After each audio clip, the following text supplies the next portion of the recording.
I think people get tattooed because, there's not a lot of real stuff left in the world, and it's all like a 24-hour news cycle. Nothing lasts. With tattooing, it's blood, it's pain, it's permanence.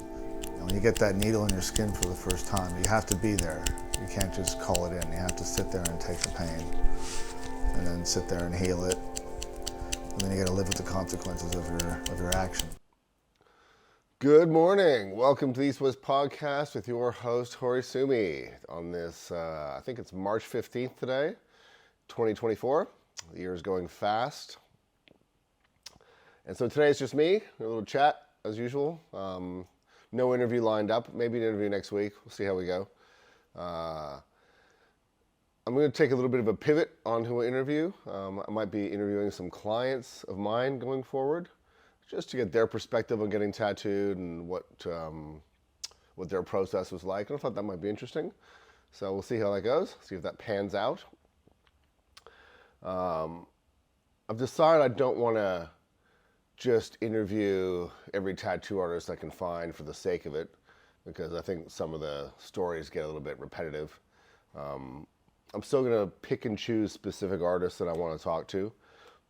So there's a couple I've got lined up, we'll see. But for the most part, I think the interview series will be done for now. We'll see how we go. I've just noticed there's so many fucking tattoo podcasts out there now. Tattooers I know, tattooers I don't know, everyone's got a fucking podcast, and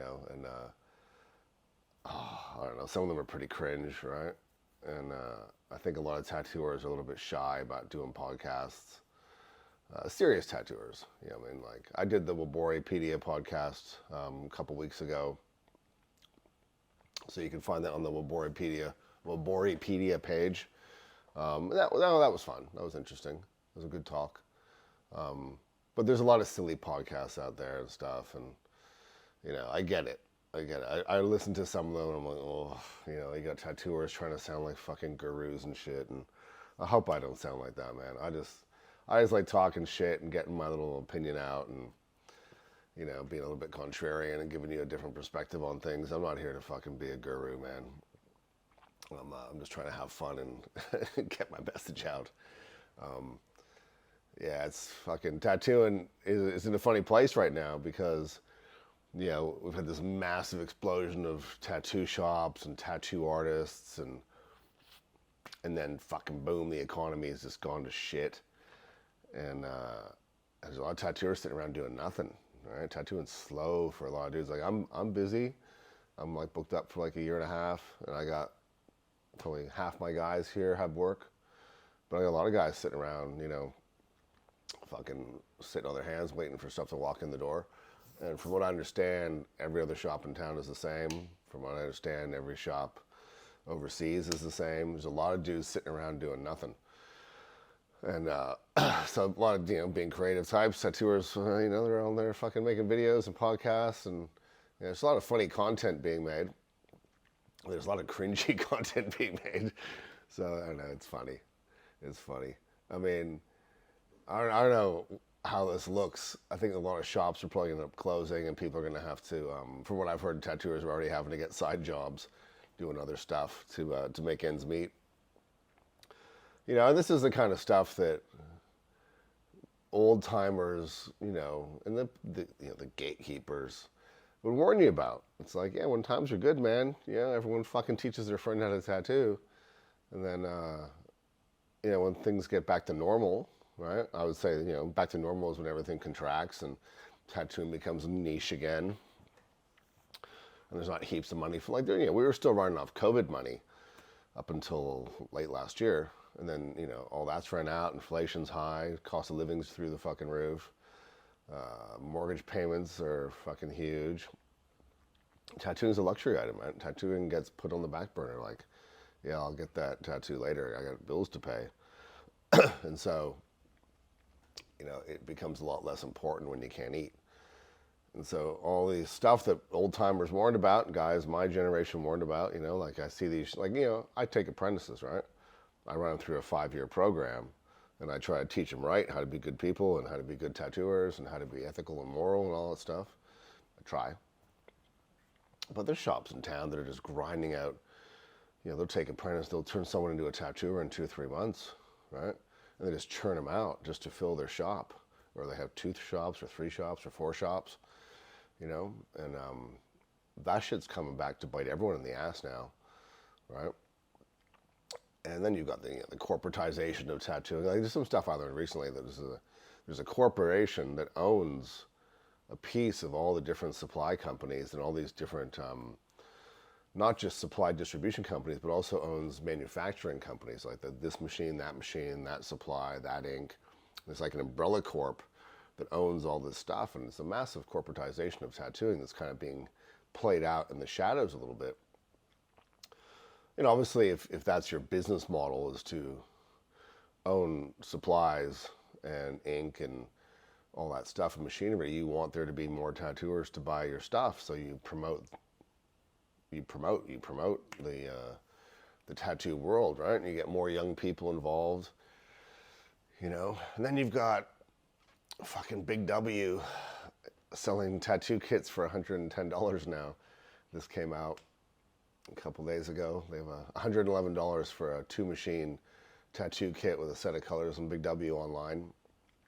Dick Smith has a 2-machine tattoo kit for $67 online. This is fucking wild, man. I mean, these are Australian brands. Anyone can buy them and stuff.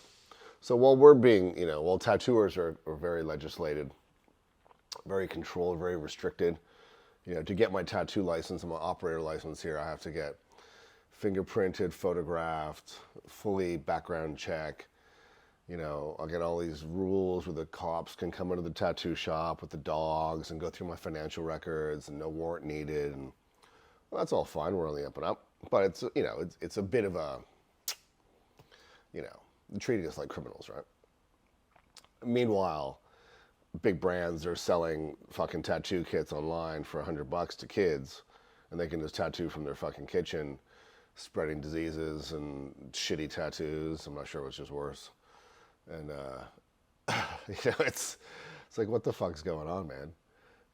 It's like when I was interviewing Alex Reinke, Horikitsune a while back, and we were like, all that stuff that's going on, the not serious stuff, it's got nothing to do with us, right?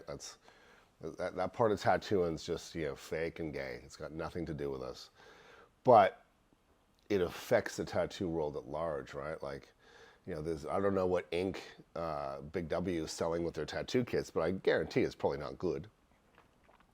And there's enough, stigma with tattoo inks being dangerous, and there's enough people looking at tattoo ink and the manufacturing of tattoo ink that if they use this shit stuff from these kits, and kids start giving each other infections or poisoning with cheap Chinese inks or whatever, it's going to come down on all of us like a ton of bricks, right?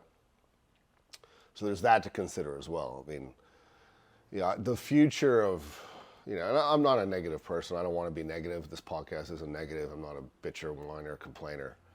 But all this stuff together, it looks like times are going to be difficult in the future for tattooing, right? In terms of, the regulation, the legislation, and the economy for everything, right? So hopefully that's not the case, but that's what it looks like, right?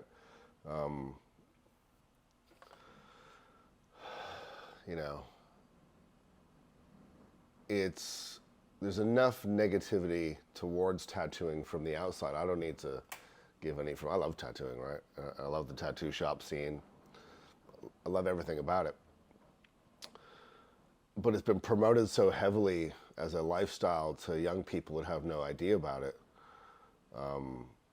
that the whole scene is full of interlopers who have, some of these guys are decent tattooers, but they have no idea about tattoo culture, right? And there's a reason why we do things, and I get called names all the fucking time, right? I get hate mail from this podcast, when I talk about not tattooing hands and necks, right? I get people fucking sending me hate mail about that because, fucking do what I want. I'm like, oh, fuck, okay. But,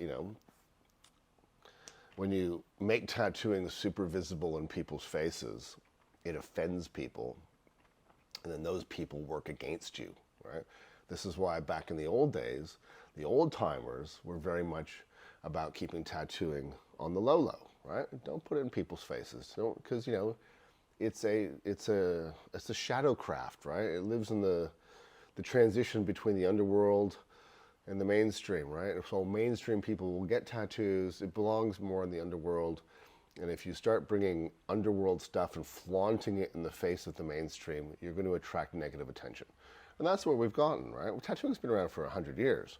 No one gave a shit about fucking tattooings until people's kids started coming home with shit all over their faces, necks, and hands, right? And then people started looking at, well, let's find a way to stop this. So what's our vector of attack, right? Let's attack the pigment, right? Let's attack the hygiene.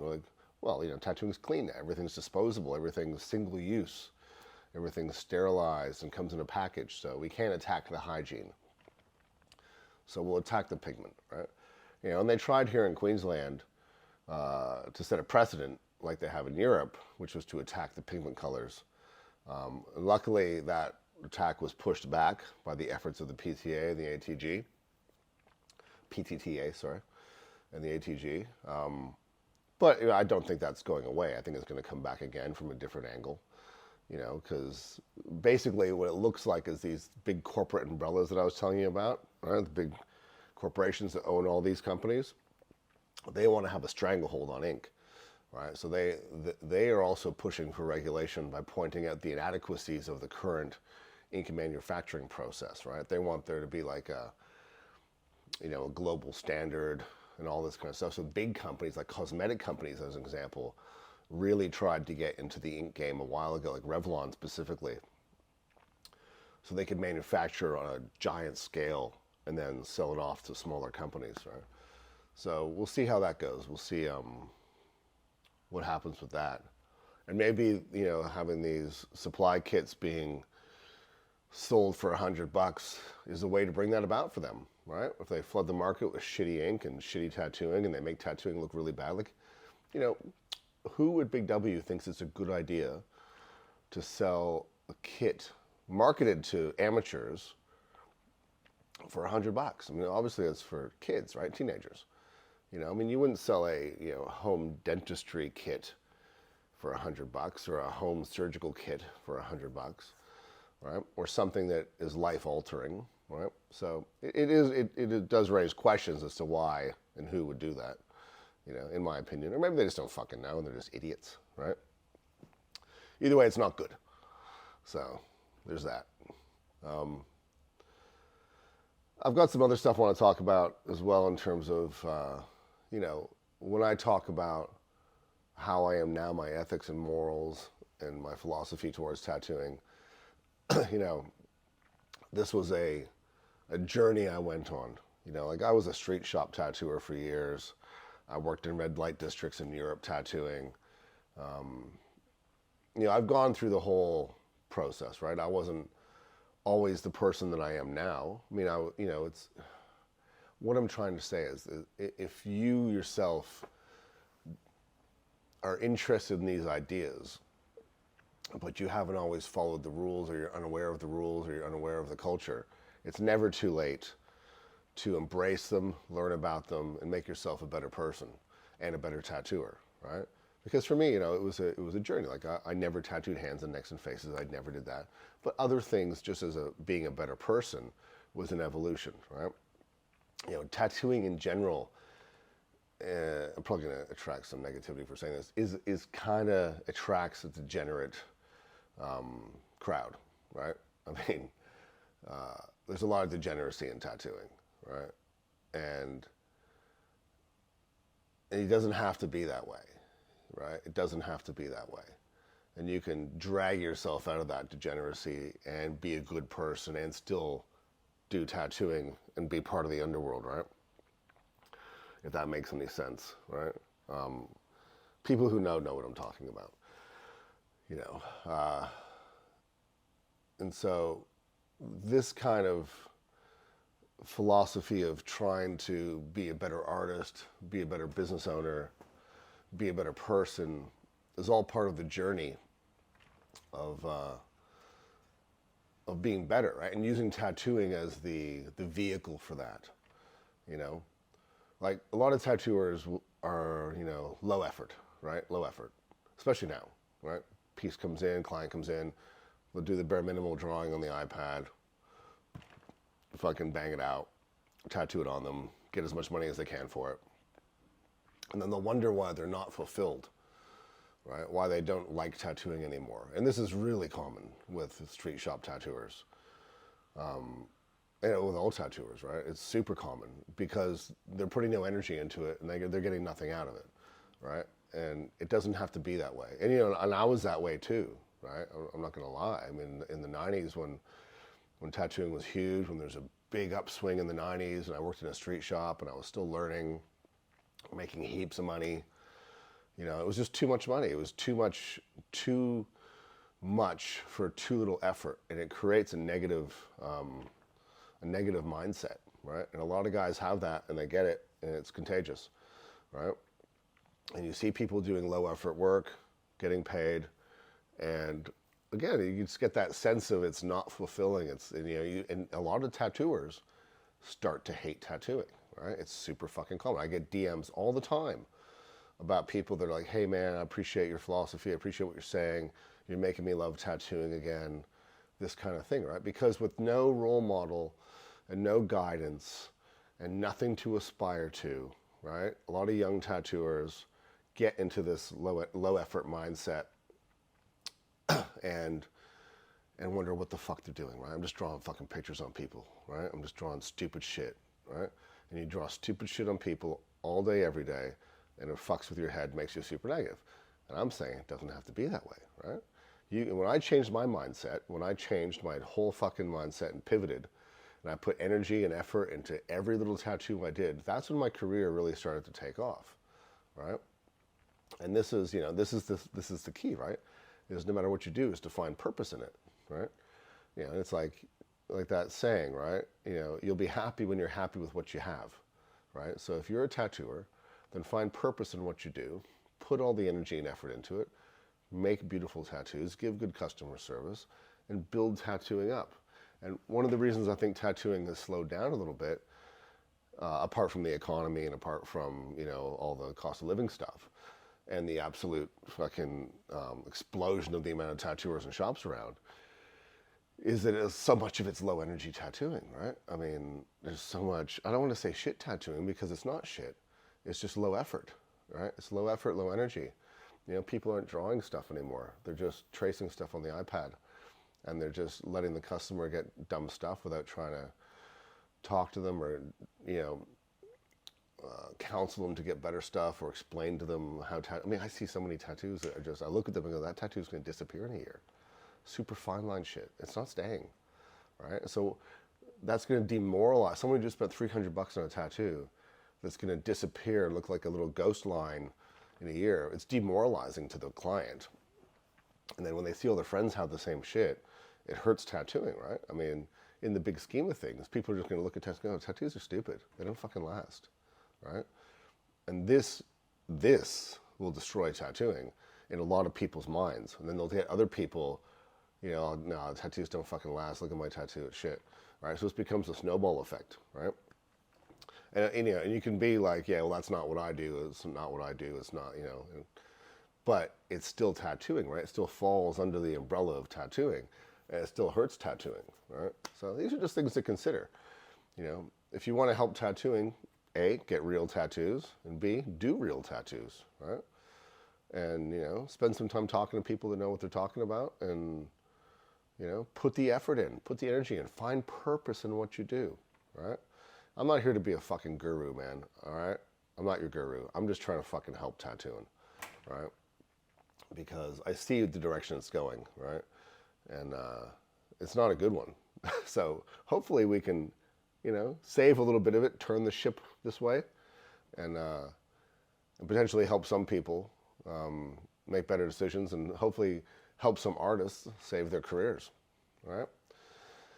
That's all for today. All my deep thoughts for now.